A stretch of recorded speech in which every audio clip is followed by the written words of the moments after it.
te soit accordé pour ce temps favorable pour recevoir la parole de vie par la voie de l'Évangile. Compatriotes, l'humanité entière, il va de soi chaque jour où Dieu, le Créateur de toutes choses, visibles et invisibles, nous accorde une grâce particulière pour recevoir ces bonnes nouvelles.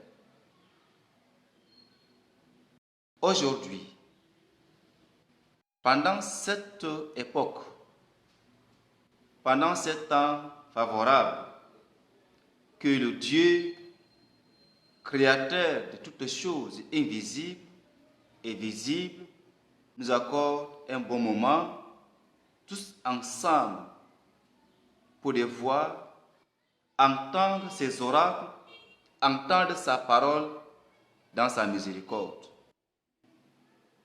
Eh bien, nous allons tous ensemble développer un thème très important que beaucoup de hommes se sont posé des questions.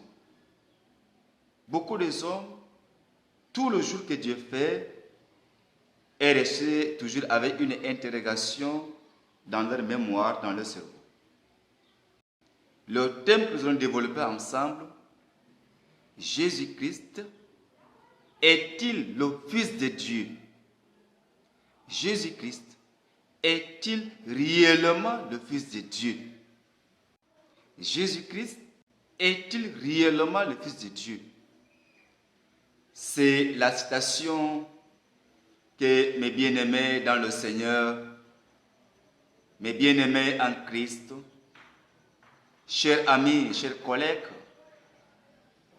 chers camarades, chers parents, nous allons développer ce thème ensemble pour voir réellement est-ce que Jésus-Christ, que le monde entier attend, est-il le Fils de Dieu? Les hommes ont tenté à expliquer d'une manière à une autre pour démontrer si réellement Jésus-Christ est le Fils de Dieu, d'une part. D'autre part, certains méconnaissent, soit disant que Jésus n'est plus le Fils de Dieu, et ils appuient par des tests. Par la voie de l'Évangile, nous allons développer dans quelques tests dont le Seigneur, par sa grâce, nous dispose pour écouter en ce moment.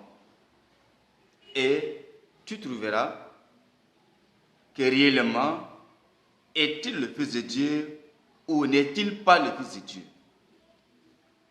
Je voudrais nous faire comprendre que nous tous, dans les cieux, sur la terre, à rester sur la même dimension avec pleine attention, entendre, écouter, comprendre